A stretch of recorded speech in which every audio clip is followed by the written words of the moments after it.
السلام علیکم ورحمۃ اللہ وبرکاتہ۔ الحمد للہ رب العالمین والصلاة والسلام علی سید الانبیاء والمرسلین والحمد للہ رب العالمین۔ عن عبد اللہ بن عمر رضی اللہ تعالی عنہما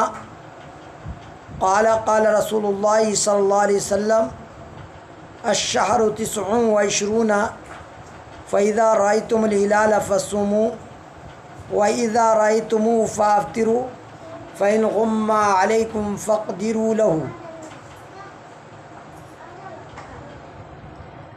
محترم ناظرین، آج ہم آپ کی خدمت میں جو عنوان رکھنے جا رہے ہیں وہ یہ ہے کہ اگر کہیں ہلال نظر نہ آئے تو پھر ایسی صورت میں کیا کیا جائے۔ عبداللہ ابن عمر رضی اللہ تعالیٰ عنہما روایت کرتے ہیں کہ رسول اللہ صلی اللہ علیہ وسلم نے فرمایا مہینہ 29 دن کا بھی ہوتا ہے، جب تم چاند دیکھ لو تو روزہ رکھو اور چاند دیکھ لو تو روزہ چھوڑ دو، اور جب بادل ہو تو مدت پوری کرو۔ یعنی اللہ کے نبی صلی اللہ علیہ وسلم نے یہ بات بیان فرمائی فَإِنْ غُمَّ عَلَيْكُمْ، اگر تمہارے اوپر بدلی چھا جائے تو تم ان ایام کی مدت کو پوری کرو۔ دوسری روایت میں ہے عن ابن عمر رضی اللہ تعالیٰ عنہما سمعت رسول اللہ صلی اللہ علیہ وسلم یقول اذا رأيتموه فصوموا واذا رأيتموه فافطروا فإن غم عليكم فاقدروا له۔ وہ روایت صحیح مسلم کتاب الصیام حدیث نمبر 2503 بھی روایت آپ کی خدمت میں پیش کی گئی ہے۔ دوسری روایت جو عبداللہ ابن عمر رضی اللہ تعالیٰ عنہ سے روایت ہے، وہ کہتے ہیں میں نے سنا رسول اللہ صلی اللہ علیہ وسلم کو فرماتے ہوئے کہ آپ صلی اللہ علیہ وسلم نے کہ جب اذا رأیتموہ فصوموا، کہ جب تم چاند دیکھ لو تو روزہ رکھو اور جب چاند دیکھ لو تو عید کرو، اور جب مطلع ابر آلود ہو جائے تو مدت پوری کرو۔ تیسری روایت ہے عن عبداللہ ابن دینار انہ سمع ابن عمر رضی اللہ تعالیٰ عنہما قال قال رسول اللہ صلی اللہ علیہ وسلم الشہر 29 لیلة لا تصوموا حتى تروه ولا تفطروا حتى تروه إلا أن يغم عليكم فإن غم عليكم فاقدروا له۔ عبداللہ ابن دینار رضی اللہ تعالیٰ عنہ سے روایت ہے کہ انہوں نے عبداللہ ابن عمر رضی اللہ تعالیٰ عنہ سے اور انہوں نے کہا کہ رسول اللہ صلی اللہ علیہ وسلم نے فرمایا کہ مہینہ 29 دن کا ہوتا ہے، تم روزہ نہ رکھو جب تک چاند نہ دیکھ لو اور نہ چھوڑو جب تک کہ اسے نہ دیکھ لو، اگر بادل ہو تو اس کا اندازہ کر لو۔ یہ روایت صحیح مسلم کتاب الصیام حدیث نمبر 2505، سنن ابی داؤد کتاب الصیام جلد 6 حدیث نمبر 2317 اور صفحہ 311 پر یہ روایت موجود ہے۔ عن ابی ہریرہ رضی اللہ تعالی عنہ قال قال رسول اللہ صلی اللہ علیہ وسلم اذا رأيتم الهلال فصوموا وإذا رأيتموه فافطروا فإن غم عليكم فصوموا 30 يوما۔ ابو ہریرہ رضی اللہ تعالیٰ عنہ سے روایت ہے، انہوں نے کہا کہ رسول اللہ صلی اللہ علیہ وسلم نے فرمایا جب تم چاند دیکھو تو روزہ رکھو اور جب تم اس کو دیکھو تبھی افطار بھی کرو، پھر اگر بدلی ہو جائے تو 30 روزے پورے رکھ لو، پھر اس کے بعد عید کرو۔ یہ روایت صحیح مسلم کتاب الصیام حدیث نمبر 2514 ہے۔ حضرت عن ابی ہریرہ رضی اللہ تعالی عنہ ان نبی صلی اللہ علیہ وسلم قال صوموا لرؤیتی وافطروا لرؤیتی فإن غمی علیکم فاکملوا العدد۔ صحیح مسلم کتاب الصیام حدیث نمبر 2515۔ ابو ہریرہ رضی اللہ تعالیٰ عنہ سے روایت ہے، انہوں نے کہا کہ نبی صلی اللہ علیہ وسلم نے فرمایا روزہ چاند دیکھ کر رکھو اور افطار کرو تو چاند دیکھ کر، اور اگر بدلی ہو جائے تو گنتی پوری کرو، یعنی 30 کی گنتی پوری کر لو۔ عن ابی ہریرہ رضی اللہ تعالیٰ عنہ یقول قال رسول اللہ صلی اللہ علیہ وسلم صوموا لرؤیتہ وافطروا لرؤیتہ فإن غمی علیکم الشہر فعدوا 30۔ ابو ہریرہ رضی اللہ تعالیٰ عنہ نے کہا کہ نبی صلی اللہ علیہ وسلم نے فرمایا روزہ چاند دیکھ کر اور روزہ چاند دیکھ کر رکھو، اور روزہ توڑو تو چاند دیکھ کر، بس اگر تم پر مہینہ پوشیدہ یا مشتبہ ہو جائے تو تم 30 دن شمار کر لو۔ عن ابی ہریرہ رضی اللہ تعالیٰ عنہ قال ذکر رسول اللہ صلی اللہ علیہ وسلم فقال اذا رأيتم الهلال فصوموا واذا رأيتموه فافطروا فإن غمی علیکم فعدوا 30۔ ابو ہریرہ رضی اللہ تعالیٰ عنہ سے روایت ہے، انہوں نے کہا کہ نبی صلی اللہ علیہ وسلم نے چاند کا ذکر فرمایا، پھر آپ نے فرمایا جب تم چاند دیکھو تو روزہ رکھو، اور جب تم اس کو دیکھو تبھی افطار بھی کرو، پھر اگر بدلی ہو جائے تو تم 30 دن پورے کر لو۔ عن ابن عمر رضی اللہ تعالیٰ عنہما قال قال رسول اللہ صلی اللہ علیہ وسلم انما الشهر 29 فلا تصوموا حتى تروه ولا تفطروا حتى تروه فإن غم عليكم فاقدروا له۔ صحیح مسلم کتاب الصیام حدیث نمبر 2502۔ عبداللہ ابن عمر رضی اللہ تعالیٰ عنہ بیان کرتے ہیں کہ رسول اللہ صلی اللہ علیہ وسلم نے فرمایا مہینہ 29 دن کا بھی ہوتا ہے، اس لیے چاند دیکھے بغیر روزہ مت رکھو اور نہ چاند دیکھے بغیر عید کرو، اور اگر بادل ہو تو اندازہ کر لو۔ قال سمعت ابا ہریرہ، راوی کہتے ہیں سمعت ابا ہریرہ یقول، میں نے سنا ابو ہریرہ کو فرماتے ہوئے کہ قال النبی صلی اللہ علیہ وسلم، اللہ کے نبی صلی اللہ علیہ وسلم نے کہا، او قال ابو القاسم، یا انہوں نے کہا کہ ابو القاسم صلی اللہ علیہ وسلم نے کہا صوموا لرؤیتہ وافطروا لرؤیتہ فإن غبی علیکم فاکملوا عدۃ شعبان 30۔ باب قول النبی صلی اللہ علیہ وسلم اذا رأیتم الہلال فصوموا واذا رأیتموہ فافطروا۔ میں نے ابو ہریرہ رضی اللہ تعالیٰ عنہ کو فرماتے ہوئے سنا، آپ نے بیان کیا کہ نبی کریم صلی اللہ علیہ وسلم نے فرمایا چاند دیکھ کر روزہ شروع کرو اور چاند دیکھ کر ہی موقوف کرو، اور اگر ابر ہو جائے تو شعبان کے 30 دن کی تکمیل کرو۔ ان تمام روایات سے واضح ہوتا ہے کہ نبی کریم صلی اللہ علیہ وسلم نے رمضان المبارک کے روزے یا اسی طرح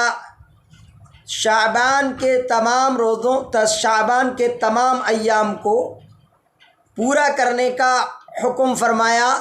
جب کہ آسمان ابر آلود ہو جائے اور پورے آسمان پر بادل چھائے ہوئے ہوں اور کہیں سے بھی کوئی خبر نہ ملے، تو ایسی صورت میں 30 دن کی تکمیل لازمی ہوگی، 30 دن مکمل کرنے ہوں گے۔ اور اللہ کے نبی صلی اللہ علیہ وسلم کی ان احادیث کے مختلف الفاظ اور مختلف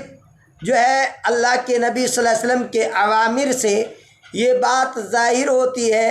کہ اللہ کے نبی صلی اللہ علیہ وسلم نے کہا، کہیں کہا فقدروا لہو، کہیں کہا فقدروا لہو، اور کہیں آپ نبی کریم صلی اللہ علیہ وسلم نے فرمایا عدوا 30۔ یعنی ان تمام احادیث کے الفاظ سے یہ بات ثابت ہوتی ہے کہ جہاں گنجائش نکل رہی ہے اندازے کی اور جہاں سے پتہ چل رہا ہے تو اندازہ کر لو کہ تمہارے کتنے ایام گزر چکے ہیں اور کیا دن باقی ہیں۔ اگر 30 دن آپ مکمل کر لو جب کہ آپ کے اوپر ابر آلود ہو جائے، اور اندازہ کرو، اندازہ کسی مثال کے ذریعے سے یا کسی اس کے ذریعے سے کیا جا سکتا ہے، پر وہ اندازہ جب اس کی خبر آدمی کو پہنچ جائے کہ ہمارے یہاں ابر آلود تھا، دوسری جگہ پر چاند دیکھا گیا، تو ایسی صورت میں ایک حدیث کے مطابق خبر کی یعنی رویت کی خبر کو تسلیم کیا جائے گا، اور تسلیم کرنے کے بعد پھر اس کے بعد روزوں کی شروعات کر دی جائے گی، جیسا کہ نبی کریم صلی اللہ علیہ وسلم کی احادیث سے ہم کو وضاحت ملتی ہے۔ معلوم یہ ہوا کہ کہیں سے چاند کے دکھنے کی خبر نہ ہو تو ایسی صورت میں، اور ابر آلود ہو آسمان، تو ایسی صورت میں کسی کے لیے روزہ رکھنا لازمی نہیں ہوگا۔ جیسے ہی چاند کی خبر مل جائے گی، چاہے ابر آلود ہو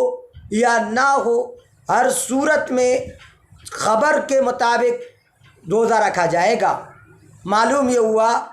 کہ 30 کی تکمیل کا بھی حکم نبی کریم صلی اللہ علیہ وسلم کے ارشادات میں موجود ہے، اور اگر 29 میں آسمان ابر آلود ہے اور کہیں سے خبر ملنے کا امکان ہے اور آپ کو خبر مل گئی، خبر کا حصول ہو گیا، تو آپ اسی پر اکتفا کریں گے اور اس خبر کو آپ مانیں گے، جیسا کہ نبی کریم صلی اللہ علیہ وسلم کی حدیث کے عموم سے یہ باتیں ثابت ہوتی ہے۔ اور اللہ کے نبی صلی اللہ علیہ وسلم نے یہ کہیں خاص نہیں کیا کہ آپ کے ملک کے اندر ہو یا آپ کے علاقے میں ایسا ہو یا فلاں جگہ ایسا ہو تو آپ دوسری جگہ کی خبر نہ مانیں۔ یہ نبی کریم صلی اللہ علیہ وسلم کی کسی حدیث سے ثابت نہیں ہے۔ اللہ کے نبی صلی اللہ علیہ وسلم کی حدیث سے اس بات کا ثبوت ملتا ہے کہ اگر کہیں ابر آلود ہو یا کسی اور وجہ سے چاند نظر نہ آیا ہو یا کسی کو چاند نہ دکھا ہو، تو ایسی صورت میں اگر کہیں سے خبر معتبر ذرائع کے ذریعے سے ملتی ہے تو اس خبر کو مانا اور تسلیم کیا جائے گا۔ انشاءاللہ ہم خبر کے سلسلے میں بھی آپ کی خدمت میں دروس رکھیں گے۔ اس سے قبل کہ ہم خبر کے سلسلے میں دروس رکھیں، ہم آپ کو کچھ باتیں ایسی بتائیں گے کہ جس میں ائمہ رحمہم اللہ کے اقوال شامل ہوں گے۔ تو آج ہم آپ کو بتلا دینا چاہتے ہیں کہ جمہور علماء کرام اس کے بارے میں کیا کہتے ہیں، اس روایت سے، سومو والی روایت سے ان کا کیا استدلال ہے، امام حنیفہ رحمۃ اللہ علیہ اس سے کیا استدلال کرتے ہیں، امام احمد بن حنبل رحمۃ اللہ علیہ کا کیا استدلال ہے، امام ابن قدامہ رحمۃ اللہ علیہ کا کیا فرمان ہے، اور علامہ ابن تیمیہ رحمۃ اللہ علیہ کیا کہتے ہیں، علامہ نواب صدیق حسن خاں بھوپالی رحمۃ اللہ علیہ کیا کہتے ہیں، اور علامہ نواب صدیق حسن خاں بھوپالی رحمۃ اللہ علیہ کے علاوہ علامہ شوکانی